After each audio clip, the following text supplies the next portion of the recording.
You're listening to Cultivation Elevated, hosted by Michael Williamson and Anders Peterson, where we discuss vertical farming and the future of cannabis and food production. Hello and welcome to another episode of Cultivation Elevated. Today we're going to be talking about planting strategies in terms of plant density, substrate selection, container size. So without further ado, let's jump into it, Anders. Yeah, today we're going to talk about kind of planting strategy. It's a topic that we talk about a lot with customers moving into multi-tier. We get a lot of questions on substrate type, how many plants per 4x8 tray, and then everything kind of that goes along with that.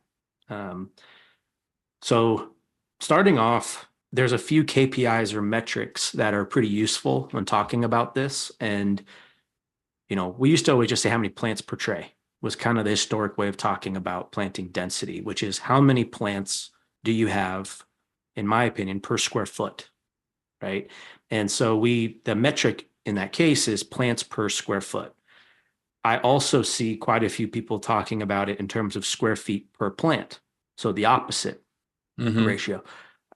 Both are right answers. It really depends to me on what's easier for you to deal with. I like plants per square foot personally. I know a lot of other people that like square feet per plant.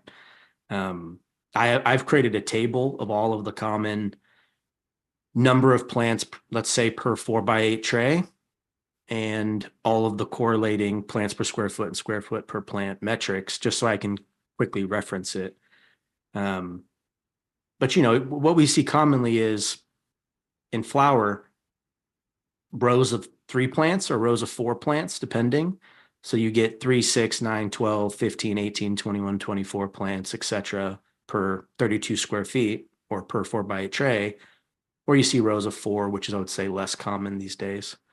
Yeah. Why do you think there is such a difference in opinion, or it's really preference in a lot of cases? I know regulatory stuff can sometimes dictate a certain plant count, but if there's no regulations and you're wide open to choose how many plants per square feet or how many plants per tray, why do people have such dramatic preference differences? One of the things I've noticed is if it's not a regulatory constraint, it's usually an experience. The longer they've been cultivating, I notice that the higher density they tend to have. Or, if they haven't been cultivating a long time, I notice that they tend to have like less plants per tray, larger plants at first, and they go through this transitional period where they go from maybe 4 3-gallons for like a typical 4x4 space, and then they'll transition into like 6 to 9 plants for a 4x4 space, and then they end up, at 10 or 14, and they usually also go from a larger substrate, whether it's a container or others, and they go into like a smaller substrate as they're transitioning into higher density plantings. I think a lot of there's a lot of factors that go into choosing the plant strategy and density. Genetics being a big one too, the actual morphology of the plant and how it grows. Is it a lateral stretching type plant?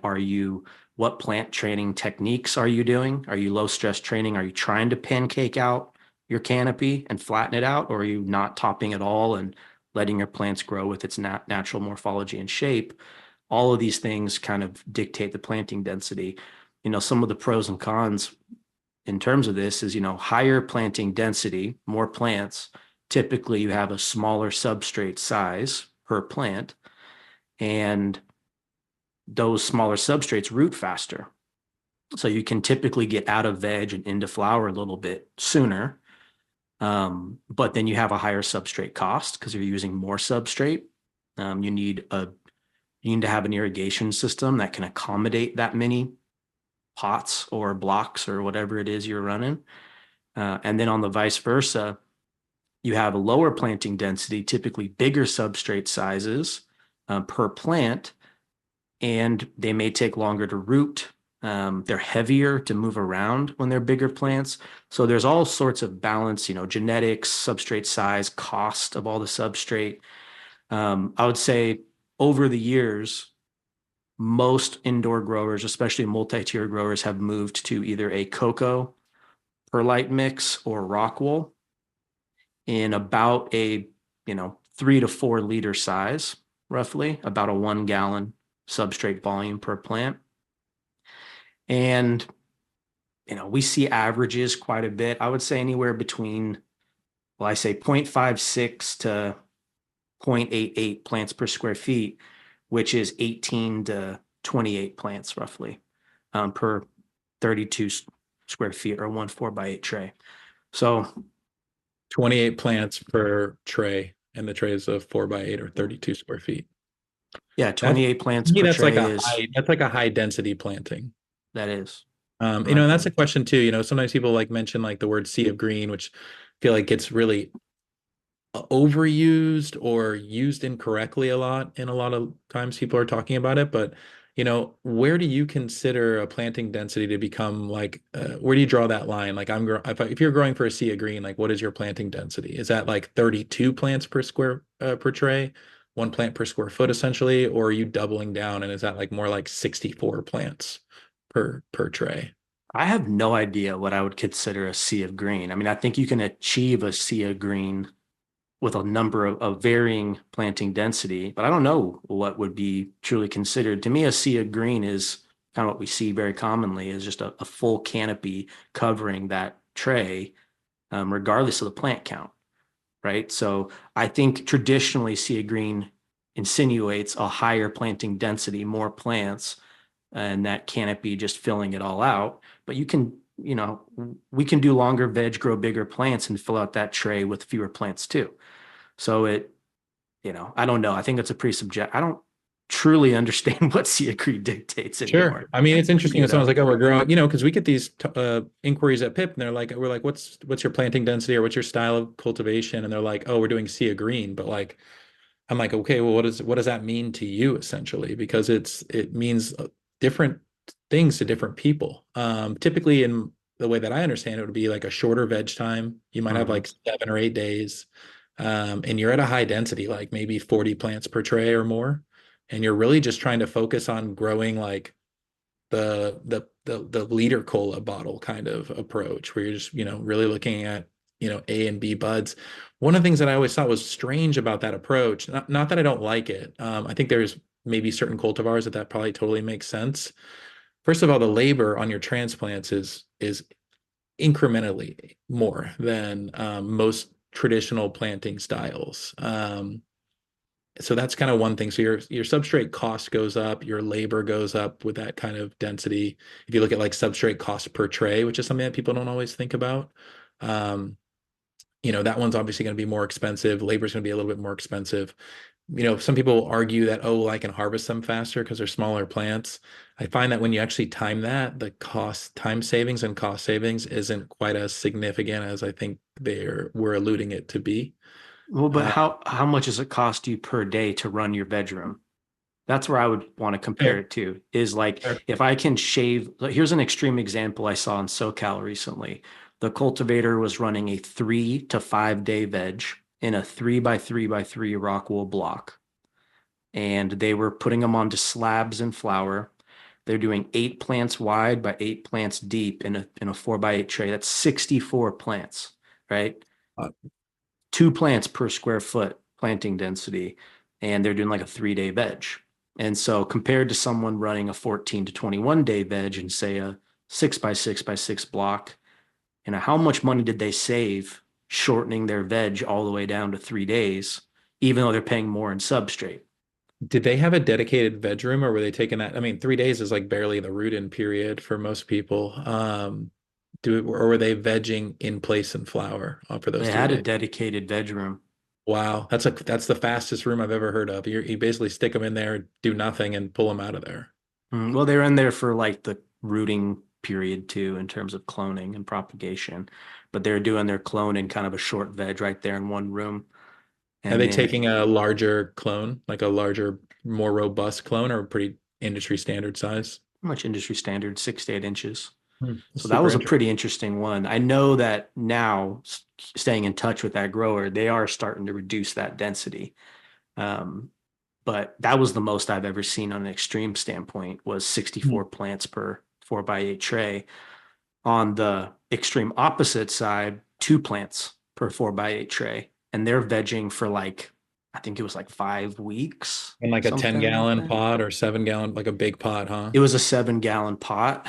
Yeah. This was in a state where they were plant count limited, and it was a Sure. pretty low plant count that they were allowed to have. So they were trying to maximize their yield with a really, and they're flowering like 25 plants in a flowering room.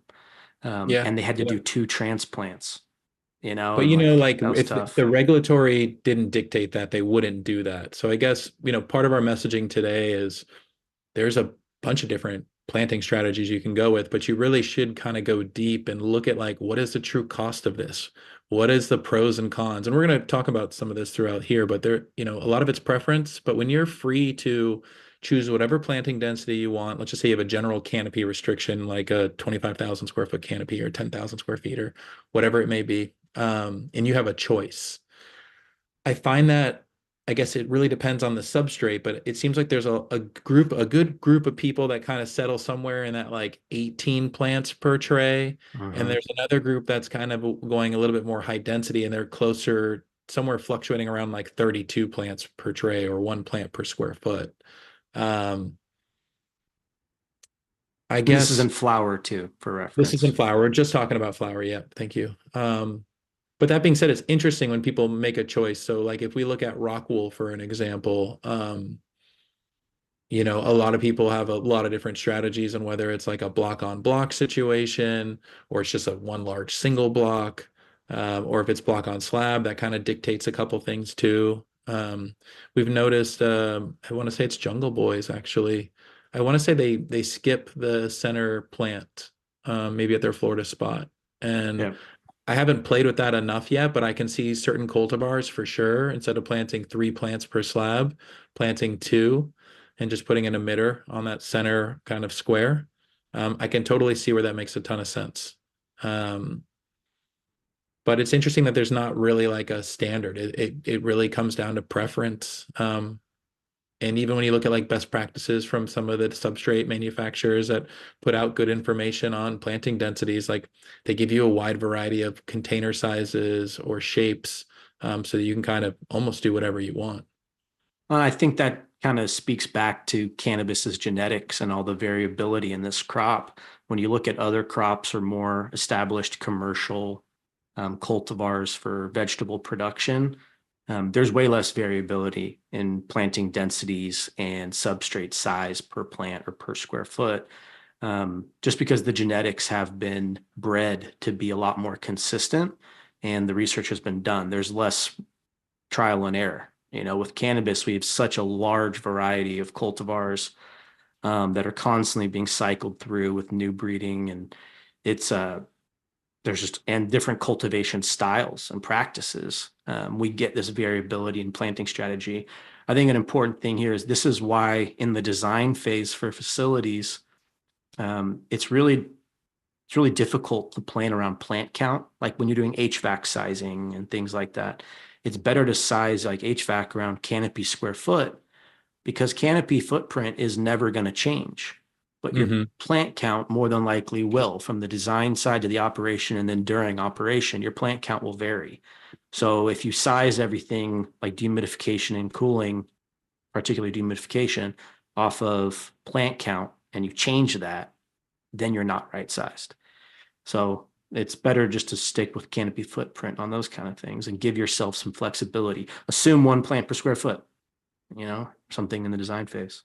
Sure. I 100% agree with you. And I think if someone was listening to that and they really heard what you said, that it's really valuable information, would you be so kind to share like where you like to target some of those metrics at specifically in flower? Kind of You like mean general ranges of highs and lows. for plant density? No, for like when you're calculating canopy in terms of like transpiration, because Sure. that's what you're doing, right? When people are sizing HVAC specifically for dehumidification or removing moisture or water out of the air, it's really dictated by your irrigation strategy and how much Well, water you typically, when you're filling out those forms, right, for your HVAC system, that's a big driver is how much are you feeding your plants? How many plants are there? And some HVAC companies for sure were calculating off of like by plant. And one of the things that I remember you told me years ago is like, oh, you don't want to calculate by plant. You want to calculate by square feet of canopy. The however many plants you have is irrelevant. Mhm. Really You about just canopy. essentially assume that the canopy or the 4x8 tray or whatever is completely filled with canopy, right? It's covered the tray regardless of plant count. And you're right, a lot of that is dictated by the irrigation strategy. What is the maximum amount you're going to feed uh, these plants or this tray per day? But another thing you ultimately got to think about is what is the photosynthetic, you know, limit and transpiration limit of the plant. And so while a lot of the sizing is based on watering rate, it's also based on lighting levels, more importantly to me. Because if, like, for example, between 1,000 and 1,200 ppfd or micromoles per meter squared per second, cannabis can really, regardless of plant count, transpire about 1 liter per square foot per day, give or take. That was the math I was looking for. 1 liter Yeah. per square foot. But um, is And that about is that 75% of that transpiration is lights on. and do you take in any kind of cubic calculation in that? So like if I'm growing a 3 foot tall plant or a 6 foot tall plant, it's still roughly 1 liter per Yeah. square foot. Okay. Yeah. So for the average person who's looking for like a down and dirty, you can kind of look at like 1 liter per square foot of canopy. So 32 liters on a typical 4x8 tray. Yeah, and that would be like in week 7 or so of a 9-week flowering Yeah. cycles when When you'll hit things that based off of transpiration max peak demand. Yeah. peak demand. Yeah. Cool. I think that's a helpful kind of insight for someone who's interested in learning more about that. I guess why, let's talk about the why. Why do people, we know there's some grower preference. I think their goals are always kind of the same though. It's, you do different plant densities for things like optimal growth, light penetration, which also ties really nice into air circulation and how things kind of move through your canopy. But typically their goals are the same and people just have different approaches to getting there. As you highlighted earlier, like someone who may top their plants, um, more of like a screen of green kind of concept, and a lot of like plant manipulations where they have that low flat canopy. It's a bit different than someone who doesn't top their plants. And so someone who tops their plants may want a little bit less dense of a space, so that they get, really nice airflow through all those conical trees, and light kind of coming down into those areas and the lowers even. Yeah, I think it's trial and error too, based on genetics and your specific system, your cultivation system. So don't feel like planting density is a fixed value. You should almost be optimizing your planting density per cultivar. So you are varying your planting density to see if can I get the same yield with less plants or do I get more yield with more plants? Mhm. While maintaining biosecurity and pest pathogen risk reduction and everything, right? So you don't want Mhm. to slam too many plants in, not really do much of a defol, and then get powdery mildew and deal with all kinds of light penetration issues and airflow issues, things like that. So it should be something that really you're constantly playing around with per cultivar to optimize for your quality, your quantity, and then your cost. How efficiently are you growing that crop? Um, I would it's say too on that note that most cultivars fall into like two or three different styles or categories. So for someone's listening who may be like, oh, I'm running 24 things, I need to have 24 planting densities. No, not typically. That would be pretty extreme, but there's probably like cultivar groups. Like maybe they feed mhm. heavy, they stretch 3x. These ones feed a little lighter. They don't have a lot of stretch in initiating the first few weeks of flower. You start to group those cultivars together so that you can kind of manage them appropriately from a climate standpoint and really from an irrigation standpoint, because it can be tricky having like such different cultivars on the same irrigation zone and trying to kind of pick your variety that you're going to base your information and decisions off of. But yeah, I typically find I would say two major categories, maybe three that most cultivars kind of fall into in terms of plant spacing. Every now and then you get something that just has really bizarre like lateral growth for some reason, or just really big internodal spacing. And a lot of those, in all honesty, they typically don't make it through most commercial facilities for very long. When No. you have to manipulate that much change for a variety, that's usually something maybe that's more indicative of like a craft farmer, maybe a home grower or something like that. A lot of the larger facilities, they can manipulate and bend a little bit. They might have like 2 different strategies on planting density, but they're not going to have 6. Yep. Just not realistic for a lot of places. Yeah. And another metric too, when you're varying or tracking your planting density, that kind of goes right along like hand in hand with it is your substrate density, whether that's substrate density or substrate volume per plant. And then what is your substrate density per square foot? Just like your plants per square foot, liters per square foot of substrate. So you take the total volume of substrate per plant. Like let's say you're doing 1 liter of substrate for your plant and you have 16 plants in a tray, right? You have 16 liters over 32 square feet, right? So then that would give you your substrate density. That's an interesting one, especially just to keep track of it along with planting density to help with your fertigation irrigation strategies. Like for example, if your drybacks are happening way too rapidly, that's an indicator that you need to increase your substrate volume per plant and per square foot, right? That way it'll reduce your dryback like speed overnight. Like that was the issue with a lot of people running with. If you cannot manipulate your irrigation strategy, your next option is to look at your substrate volume. Well, even that, like one thing a lot of growers were running into the last few years was, for a long time under HPS, we were running Hugo blocks, the 6x6x6 Hugo Rockwool block. When we moved to LEDs, the quality of light just drove transpiration so much harder because the plant could use more of that light. And it started, myself and a lot of my peers found that the Hugo block was drying back too much in your P3 irrigation period. So from the time of the last irrigation event of the day to the first irrigation event of the next day. And best practice, at least the way I understand it, is to avoid those P3 maintenance shots or irrigating your plants when the lights are off. And so when you're seeing a dryback, let's say going below 25% volumetric water content, you run the risk of channeling the substrate, channeling the block and reducing its field capacity.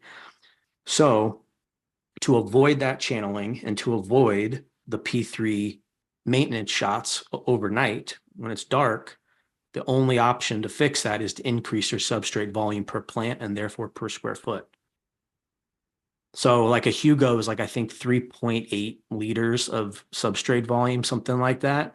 That's why a lot of people started moving to deltas on slabs because it increased when you look at those 3 plants on that slab and you divide the total volume by 3, it equated to more substrate volume per plant than a single Hugo did.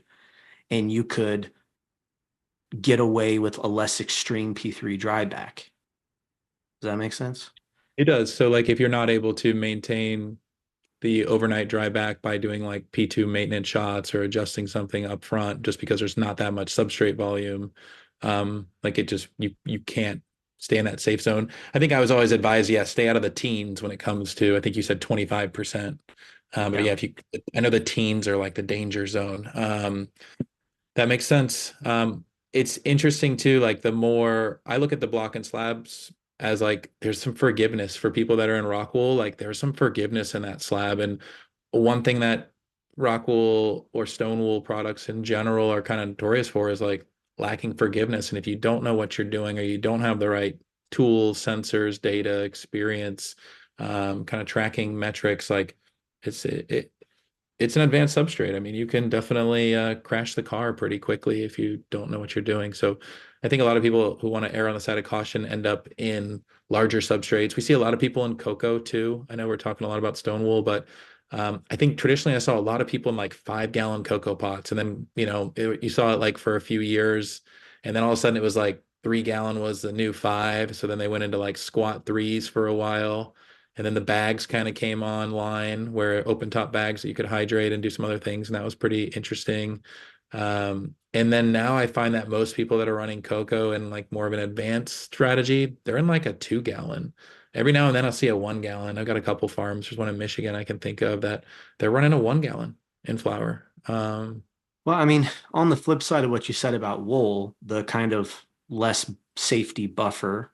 On the flip side, it's extremely steerable, more so Yeah. than any other substrate. So when we're talking high-tech advanced cultivation strategies indoors under high light levels and driving these plants to their limit, Stone wool is king. Yeah. stone wool is king. I mean, you can manipulate that substrate a lot more targetedly than any other substrate.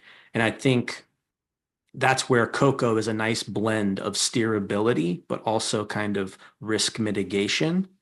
The issue I've always had with coco is the variability of it, batch to batch. I mean, it's all coming from primarily Sri Lanka. Yeah. There's It's like, how a close is your farm to the ocean, you know? Yeah, there is some NP. There's, most of them wash the cocoa in Sri Lanka multiple times to try and get the NPK values out of it. But there is still an issue with some phosphorus and potassium in cocoa, depending on where you're getting it from. And then there's way different variabilities in the type of cocoa you get, whether it's straight pith, so like a really dense, tight cocoa, versus like a Rio cocoa type, which has more of like bark in it and some pith. It drains a lot Sure. faster. So Melee there's cocoa, like what grade you're getting. hmm And then I've even noticed that, like, I don't know how much this has affected me over the years, but I have noticed that seasonality changes the quality of cocoa. Like when it's Absolutely. harvested, how it's stored too. There's quite a bit of difference in how cocoa is stored and what you Mhm. ultimately get at the end of the day.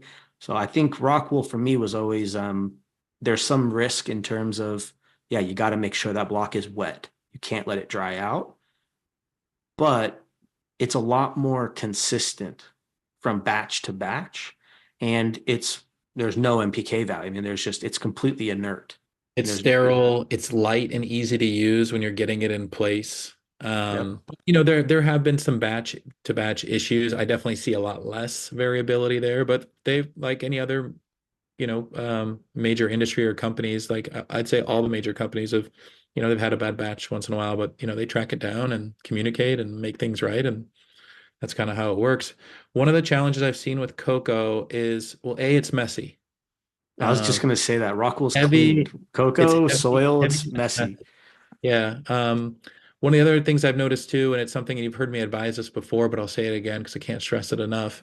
During harvest, it's so important with something like an open top bag, cocoa, or really any substrate, to be honest with you. It's really important that you harvest the last plant and remove it from the room before like your cleanup crew or whoever's coming in. So I've seen crews where they'll like harvest plants and like right behind them, they've got people pulling those pots off the tray. Like they're trying to do that next day room reset. And so they're trying to cram all this work into an 8 hour shift. And I really Hmm. encourage them to stagger that cleanup crew. Maybe it's just a couple key people that come in 3 hours late and they're going to stay 3 hours late or whatever it might be. But you can have a lot of cross contamination. I've seen a lot of microbial fails, specifically with open top cocoa. And we would go in there and measure with like a temp top or something, look at like air quality and measure. I mean, it would be through the roof. And a lot of it was just because of the agitation of an open Hmm. top substrate like cocoa. So once we shifted that practice into like having that be a staggered thing or last plan out, okay, cool. Cleaning crew go in, tear the place up. We're gonna scrub it all down and sanitize it anyways. But that's another thing about cocoa. A lot of people don't realize, like, I don't know why I'm failing my microbials. And then they're usually over handling cocoa or during the harvest time. Sometimes flowers will go down, right? You're harvesting and there's something, I don't know who talks about this on podcast, but I don't know what the method is, but it's almost like cradling like a baby or trying to get a fish on the boat where you're cutting down the plant with one hand and with your other arm you're trying to support it, like you would support a baby's head or something, and you're trying not to get those top buds to hit the top of the substrate. I see that a lot. I mean, when people are just harvesting and they weren't trained appropriately and they're kind of in startup mode, I mean, I've seen people just thrash plants and then drag them on substrate, then drag them on the ground on a Z rack. And I'm just like, oh my gosh, people, like you just work so hard to create this beautiful flower and you are just abusing this thing. And Hmm. then you don't understand why you failed a microbial test. Like, really? So anyways, Okay, let me ask you this. Let's say tomorrow you're about to, let's say you're designing your facility, you're about to operate a two-tiered LED flower room commercially. What substrate would you pick? What size would you pick? And what density roughly would you plan around?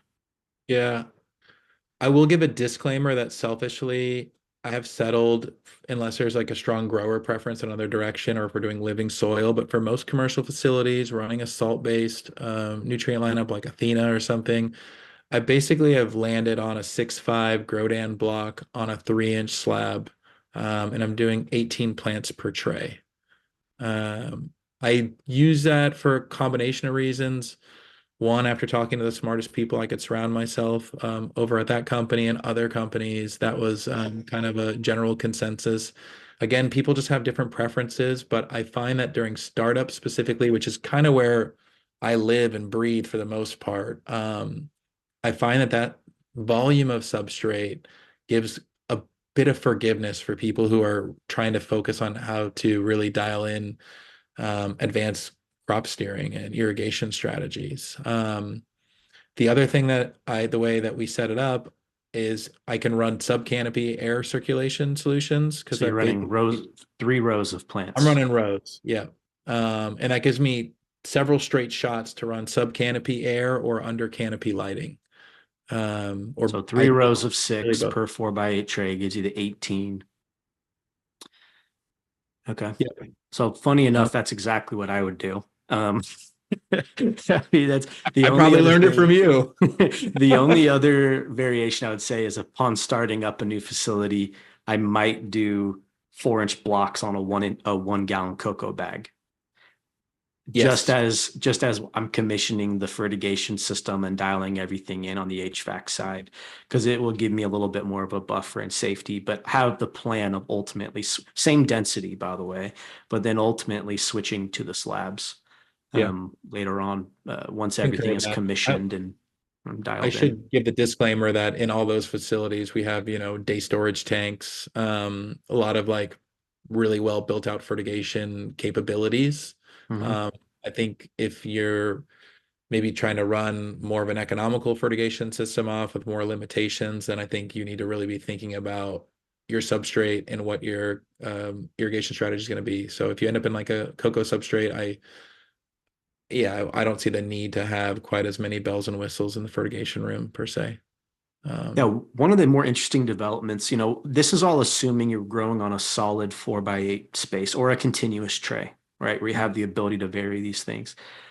More and more in the multi-tier, like PIP, we sell what we call our airflow trays, commonly known as like a gutter slab tray. Yeah, Dutch tray. Dutch leachate or Dutch, slab tray. And usually those slab trays are running long ways down the length of the row. On the 4-foot wide systems or platforms that we provide and all other racking companies provide, we're running these airflow trays 4 feet long. So horizontally, not long ways down the rack. And so that somewhat limits your planting density, but you get a ton of benefits in terms of airflow throughout the racks. Why does it limit? I don't understand.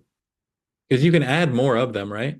You can, but then ultimately you're just if you add too many, you've just made a 4x8 tray. And so I think our standard is 6 or 7 of those per 4x8 area.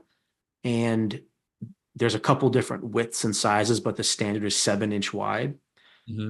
So the strategy you said could be, and we agreed upon, the 18 plants is totally doable, especially if you put 6 in there, or 7 in there.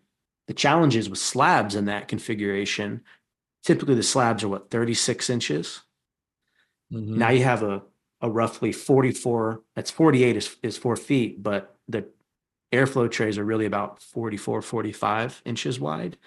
And so that's why I think now there's a couple Rockwool companies looking to make slabs that long that either have 3 or 4 plant sites to put on them to accommodate this different strategy of running slabs. Oh, that's interesting. Yeah. Also, too, and typically in the continuous tray, in these longer greenhouses, and I've worked on some of them in the past, the distance of the fall is pretty significant from basically the higher side of the gradient to the lower side of the gradient in terms of drain. So one of the benefits of having these, the PIP airflow trays being kind of shorter and going the other distance is you have a lot less fall. You have a more of a level slab, so to speak, than some of the kind of more commercial solutions that I've seen. Yeah. because they're covering such distance. Sometimes like the front of it will be like 6-7 inches taller than the bottom of it, and that impacts a lot on how things drain and where your sensors should be placed and all that kind of stuff. Yeah. I think that was a pretty good, thorough conversation around planting tents. I